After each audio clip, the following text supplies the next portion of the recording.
di Cristina. Detto questo, iniziamo con i libri. Il primo che utilizzeremo a lezione è questo, Serena Foglia, Streghe. Vi avevo già parlato di questo libro in altre occasioni, forse. Sicuramente ve ne ho parlato l'anno scorso quando abbiamo già tenuto il seminario sulle streghe sarde e streghe italiane. È un libro vecchio, vecchissimo. Io ce l'ho da quando avrò 14 anni, 15 anni. Lo trovai in una vecchia UPIM, infatti è sporco, è vecchio, poverino, l'avevo pagato quanto? 9.000 lire, forse qualcosa anche di meno, però in realtà è stato uno dei primi libri che mi ha consentito di avvicinarmi a questa figura e capire in realtà che questa figura è tante altre cose piuttosto che non tutto quello che ci dicono. Allora, vi posso leggere un brano, per esempio, nel filone della civiltà greco-romana Circe, appartiene appare a prima vista come la più lontana progenitrice delle streghe e tuttavia non in lei, ma in un'altra immagine pagana altrettanto nota, di cui diremo qui di seguito, sta la prefigurazione della strega, dalla quale si svilupperà molto più tardi l'idea che noi abbiamo in realtà di streghe. Figlia del sole e di Persea, divinità dell'oceano, Circe, la dea dalle belle trecce, chiamata da Omero Polifarmacos, è la maga per antonomasia. E questo è stato il mio primissimo approccio con Circe, perché diversamente da come molte persone credono, mi chiedono in realtà, io non sono diplomata non mi sono diplomata né allo scientifico né al classico, ma in ragioneria, e quindi portavo avanti in realtà due studi paralleli, lo studio matematico e lo studio umanistico. Poi ovviamente durante l'università ho scelto un'altra facoltà. Comunque questo libro io non so se sia ancora disponibile, però cercatelo, penso che non costi ancora oggi tanto, ed è ricco di spunti. I libri sono bellissimi, specie quando ci consigliano altri libri, per cui provate a vedere un pochettino se lo trovate. Se non lo trovate vi posso mandare qualche screenshot, ci sono cose veramente interessanti. Il mio primo approccio con le streghe è stato questo, e poi ci sono stati anche altri libri. Molto interessante questo libro. Questo libro ve lo consiglio non solo per gli argomenti che hanno a che fare con il mondo delle streghe, ma anche con il mondo delle donne. L'ha scritto una ragazza che ebbene voi conosciate, si chiama Emma Fenu, studiosa, che molte delle presenti conoscono e che seguono. Se non la seguite, seguitela. Ed è molto interessante questo libro per vari motivi. Vi leggo una brevissima frase. Questo ovviamente è un mio libro personale, me l'ha regalato Emma molto tempo fa, prima ancora che fondassimo la Gianas Academy. Nella dedica mi saluta come sorella Giana, immaginatevi il rapporto che c'è tra di noi.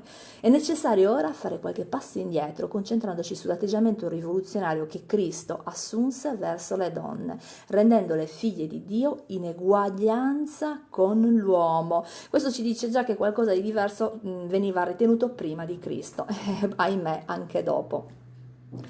Vi leggo solo brevissimi brani, ma vi consiglio di acquistarlo. Lo trovate online, altrimenti contattate direttamente Emma e vi dirà dove andare, quando andare e dove trovarlo. Vi segnalo inoltre che Emma è una delle docenti della Jonas Academy e a breve inaugurerà il corso di scrittura creativa. Trovate tutte le informazioni sul sito, quindi andate e vedete un pochettino. La data dell'inizio di questo corso non è ancora prevista, ma entro ottobre partirà. Perché non è ancora prevista? Penso che Emma stia registrando, prendo le registrazioni e poi cercando una data che confaccia a tutte quante.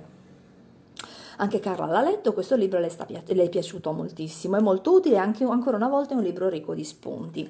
Questo è un altro libricino che ho rovinato a furia di leggere, infatti vedete si è rovinato, ma che cercherò di risistemare. Le streghe siamo noi, lo comprai molto tempo fa, ed è un libro che mi piace tantissimo. Ci sono tantissime piccole chicche interessanti. Anche in questo caso vi leggo, aiuto, lo sto distruggendo ancora, vi leggo un piccolo brano tratto da questo capitolo, La soppressione delle guaritrici. No, forse non lo vedete il titolo e quindi ve l'avvicino.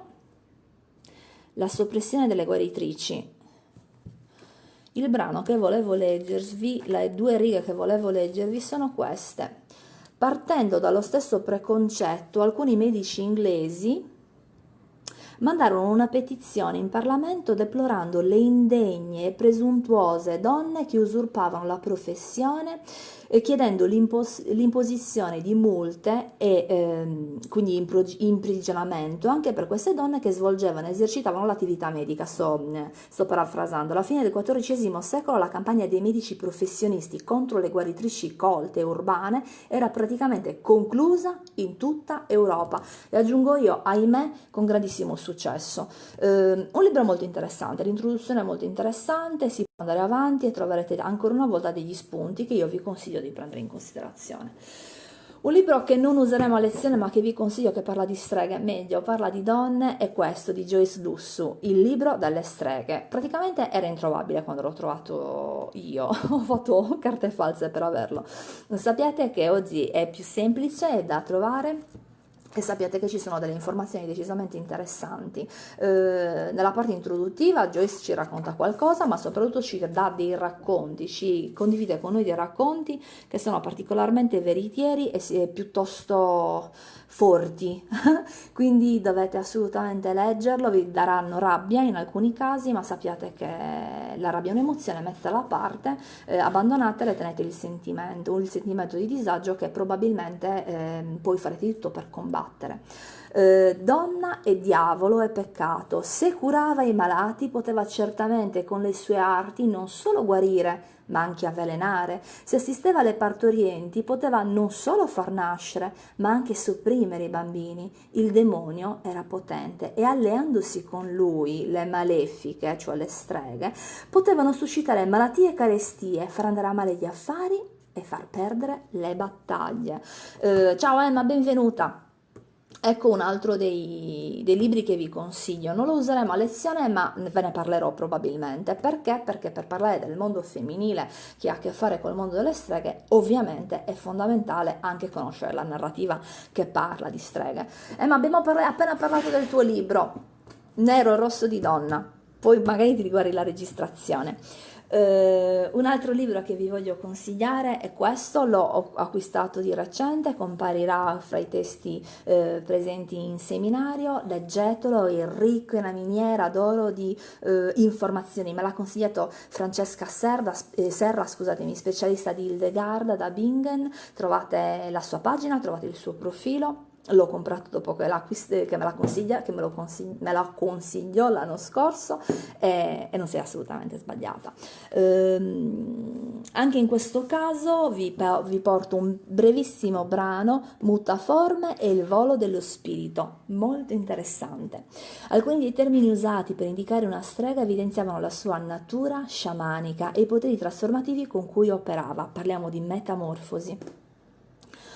È descritta mentre assume la forma di doppio animale per completare viaggi spirituali, i vari voli magici di cui parleremo. Nell'Europa settentrionale spesso cavalcava un lupo e non solo, una balena, un tricheco e via dicendo. Si prosegue in Grecia, la Pizia riceveva potere e conoscenza dal serpente, questo penso che lo sappiamo un po' tutti quanti. L'italiana Astria invece assumeva la forma della civetta.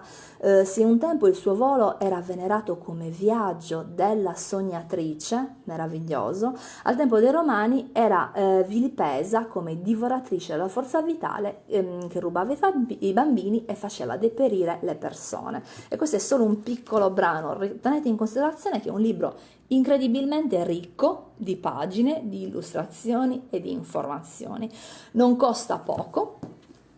Non costa pochissimo in realtà, costa 23,50, una cifra che a mio parere per un buon libro come questo si può spendere. Diversamente ve ne andate in biblioteca e cercate di trovarlo, ve lo leggete e mi dite cosa ne pensate. Ciao Patrizia, bellissima la copertina, ci dice Luigia, hai perfettamente ragione.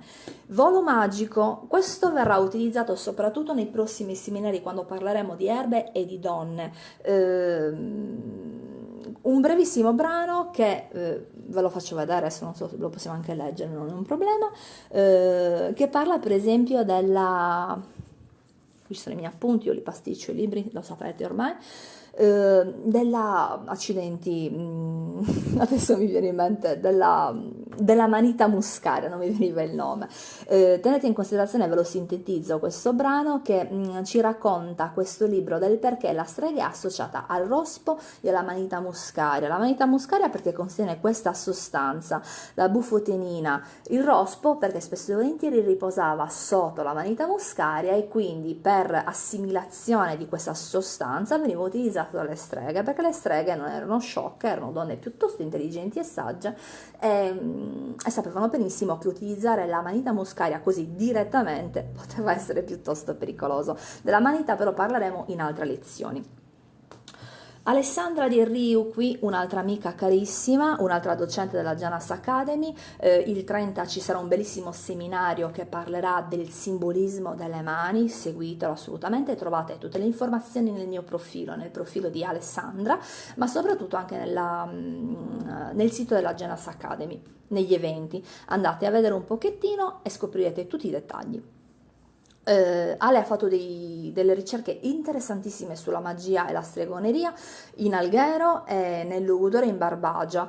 Qui parliamo di involti, vi voglio portare, anche in questo caso è molto vissuto il libro, vi voglio parlare degli involti, piccoli fagottini di stoffa contenenti componenti di varia natura che si credevano portatori di maleficio, nell'attesa che passi la persona alla quale è rivolta la fattura. Questa veniva posta nelle corti delle case dove arrivano e vengono accolti i viandanti, si dà ristoro ai cavalli. Quindi veniva posizionato questo involto sulle soglie delle porte, davanti alle finestre, sulle scale, nei vicoli, chiese, case e campagne. Ovviamente approfondiremo il discorso degli involti. Vi volevo far sapere che molte informazioni sono state private da questo libro, che vi consiglio assolutamente di avere nella vostra libreria o di seguire comunque Alessandra, contattatela e lei vi darà tutte le informazioni per acquistare il libro. Allora, vi consiglio anche il mio primo libro, ne abbiamo parlato proprio l'altro giorno sul cerchio della Janas Academy. Il libro è questo, la mia tesi di laurea, Creature fantastiche in Sardegna. Qui parlo ovviamente anche delle streghe, legandole con l'elemento aria. Ci sono tutti i capitoli, tutto un capitolo che parla di streghe, come riconoscerle, il nome e quant'altro, molte informazioni, molte leggende, tutto quello che io ho ritrovato a livello bibliografico ve l'ho riportato qui. Nei miei libri successivi invece, anziché esserci semplicemente informazioni prelevate dal libro, ho cercato di mettervi informazioni prelevate dal territorio e dalle persone. Surbile, Koga, Sctria sono tre termini differenti che indicano la medesima creatura, la strega, vampiro, sarda. Le rilevanti differenze che esistono fra le tre figure sono relative a uno sfaldamento della tradizione che in origine doveva essere unica e che ora cercheremo di ricostruire. Cerchiamo di ricostruirla qui nel libro e soprattutto cerchiamo di ricostruirla anche durante il seminario. La mia tesi di laurea con tantissime creature, non solo le streghe, non è sottolineato perché me lo ricordo con precisione questo libro. Ultima lettura che vi propongo, ultimo libro che vi propongo, ce ne saranno anche altre lezioni, ma altrimenti vi devo trattenere qui tutta la sera, è questo, L'Inquisizione a caccia di streghe di Tommasino Pinna.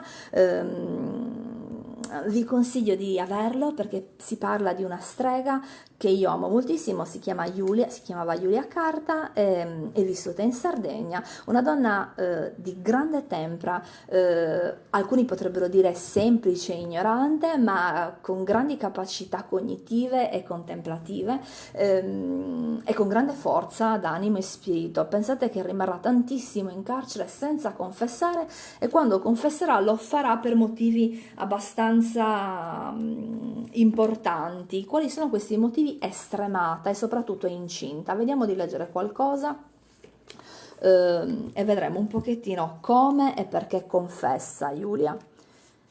Allora, la tortura che sta per iniziare Le fa dire quello che non le fecero dire esortazioni continue, le chiedevano di decir verdad, descargar su coscienza, cioè praticamente dire la verità e scaricare la sua coscienza, e neppure le minacce dalle pene dell'inferno erano riuscite a farle dire. E lei perché confessa? Confessa per questi motivi. Tanto per cominciare, vede le torture possibili e si spaventa notevolmente. E inoltre, fra le altre cose, cosa succede? Succede che Giulia è incinta. Qui confessa, c'è tutta la pratica e procedura, ma inoltre in questa parte del testo si dice che sta pregnata, è incinta di chi? Probabilmente del marito, perché era stata rilasciata per qualche giorno e è andata a trovare il marito. Una supposizione, ovviamente, poteva essere incinta, ahimè, di anche altre persone presenti nel carcere.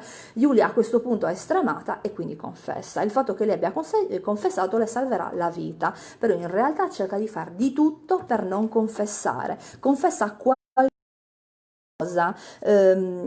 Confessa anche che è stata per esempio la nonna materna a insegnarle alcune tecniche magiche, per esempio la svolta radicale. Confessa e riconosce di aver effettivamente creduto nell'efficacia di questo tipo di confessione, fare un buco per terra e confessarsi, di cui parlava la nonna materna, la quale fra l'altro le praticava in prima persona. Queste sono tutte cose che aggiunge dopo. E ammette anche di aver consigliato ad altri quel modo di confessarsi. A un certo punto ha veramente paura, Giulia, e confessa deve essere confessato. A questo punto vi saluto, vi ricordo che io sto già lavorando al nuovo seminario sugli antenati, sul modo nel quale noi possiamo entrare in contatto con questi antenati e quanto ci possono essere utili. Ma non vi voglio dare troppe informazioni, vi voglio semplicemente salutare, augurarvi buona serata, ringraziarvi per la vostra presenza e la vostra pazienza. Acquistate non tutti i libri, ma pian piano prendeteli o trovateli in biblioteca, perché sono veramente molto molto belli. Vi abbraccio, vi bacio, aspetto fino al primo per chiudere le registrazioni e buona serata.